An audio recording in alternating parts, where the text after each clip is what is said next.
নমস্কার বন্ধুরা। অযোধ্যার রাম মন্দির আমাদের ভারতবর্ষের কোটি কোটি মানুষের, কোটি কোটি হিন্দুর একটা বিশ্বাসের কেন্দ্রস্থল। সেখানে লাখ লাখ লোক প্রত্যেক দিন আসে। সোনা দানা চাঁদি টাকা পয়সা যে যেমন পারে দান করে, কিন্তু সেই দানের টাকা সোনা দানা যদি চুরি হয়ে যায় তাহলে আর কি। সাম্প্রতিক তদন্তে এটাই অভিযোগ করা হয়েছে, রাম মন্দিরে চুরি হয়েছে। হ্যাঁ, তোমরা ঠিকই শুনেছ, রাম মন্দিরে চুরি হয়েছে, যেটা আমাদের 2024 সালে উদ্বোধন হয়। আর এই রাম মন্দিরের ঘটনা অনেকেই জানো তোমরা, যে অনেক দিন থেকে এটা চলে আসছিল। তো 2024-এ 22শে জানুয়ারি প্রধানমন্ত্রী নরেন্দ্র মোদী এটা উদ্বোধন করেন এবং পরের দিন থেকে সাধারণ পাবলিকের জন্য খোলা হয়। রাম মন্দিরের চুরির অভিযোগ ফার্স্ট তোমার 7ই জুন 2026 অভিযোগ দায়ের করা হয়। সেটা যিনি করেন, যার মনে হচ্ছিল না এই কাজটা ঠিক হচ্ছে না, তার নাম কৃষ্ণমোহন, সেই ট্রাস্টেরই সদস্য। তো অভিযোগ দায়ের করার পর তার অভিযোগ ছিল 7 থেকে 8 কোটি টাকা মানে চুরি করা হয়েছে। তো তারপরে প্রশাসন তদন্ত শুরু করে। ভিডিওতে আগে যাওয়ার আগে তোমাদের কিছু ঘটনা বলে দিই, যে কিভাবে তোমার হাজার হাজার মানুষের যে দান টাকা পয়সা সোনা দানা সেগুলো কিভাবে কালেক্ট করা হতো, কিভাবে তার হিসাব রাখা হতো। সাধারণ নিয়ম অনুযায়ী তোমার একটা ঠিক টাইম মতন মন্দিরের দান বাক্স খোলা হতো এবং সিসিটিভির আওতাতেই দান বাক্সের টাকা গণনা করা হতো। এরপর একটা হিসাব করা হতো, তারপর গিয়ে ব্যাংকে জমা করা হতো। কিন্তু যে অভিযোগ করেছে সে এটাও জানিয়েছে যে এই সিসিটিভি নিরাপত্তা, এত কর্মচারী, এত গার্ড থাকা সত্ত্বেও তার মধ্যেও ত্রুটি ছিল।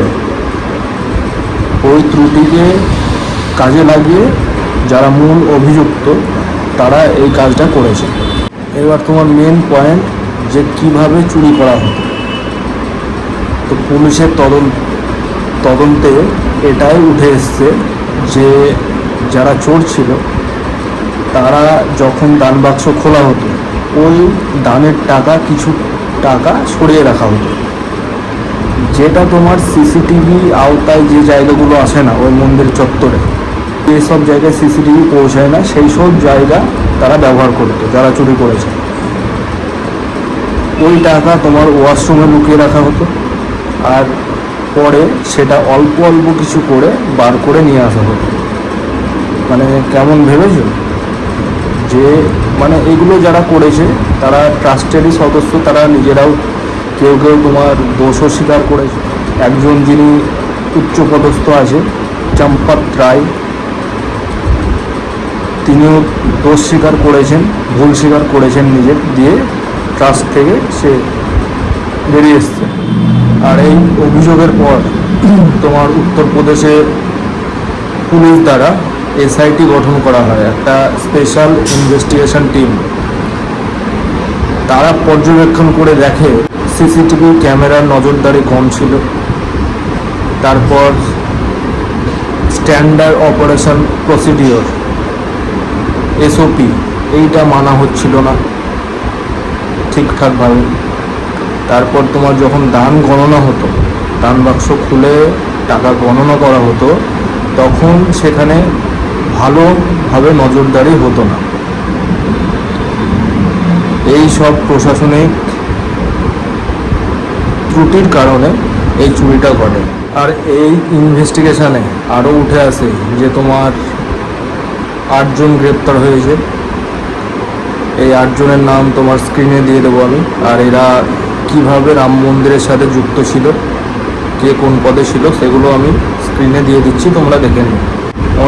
এদের মধ্যে অনেকেই তোমার দান গণনা কিংবা নিরাপত্তা রক্ষীর কোনো দায়িত্বে এরা ছিল, মানে তাদের সাথে যুক্ত ছিল। আর এদের কাছে মোট 80 লক্ষ টাকা পাওয়া গেছে, যেটা একটা বিরাট বড় অ্যামাউন্ট। রাম মন্দির ট্রাস্টের সাধারণ সম্পাদক তোমার চম্পত রায়, এবং ট্রাস্টি অনিল মিশ্রা এরা নৈতিক দায় স্বীকার করে তারা পদত্যাগ করেছেন এবং তাদের বিস্তারিত রেকর্ড এসআইটি তোমার ধরে রেখেছে এবং সেটা বাইরে আসতে দেয়নি কিংবা জনসাধারণের কাছে এখনও আসেনি। সেটা হয়তো পরে খুলে বলবে যে তারা কি বলেছে না বলেছে। তো এইটুকু এসআইটি দ্বারা এখনও পর্যন্ত তারা পর্যবেক্ষণ করে ইনভেস্টিগেশন করে তারা পেয়েছে। আর যতক্ষণ না উচ্চ আদালত এবং এসআইটি কোনো চূড়ান্ত সিদ্ধান্ত বা তোমার কাউকে দোষী সাব্যস্ত না করছে ততক্ষণ কিছু বলাটা ঠিক না। আর এই নিয়ে বিতর্ক ছড়িয়েছে তোমার রাজনৈতিক মহলে।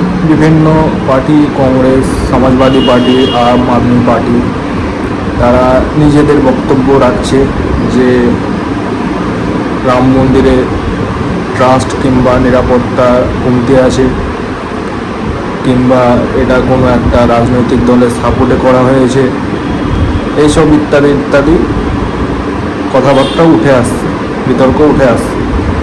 তো আমি এটা বলবো যে এখনও অবধি মানে সেরকম কিছু উঠে আসেনি। আর আদালত আর এসআইটি যতক্ষণ না চূড়ান্ত সিদ্ধান্তে পৌঁছাচ্ছে ততক্ষণ আমাদের কিছু না বলাটাই ঠিক। আর আমি এটা আরেকটাও বলবো যে যারা যারা দোষী তাদেরকে কঠোর থেকে কঠোরতম শাস্তি দেওয়া হোক এবং এদেরকে একটাও ছাড়া হবে না। নিচতলা থেকে ওপরতলা অবধি যারা যুক্ত আছে এই চুরি কেসে তাদেরকে সবাইকে কঠোর থেকে কঠোর শাস্তি দেওয়া হোক।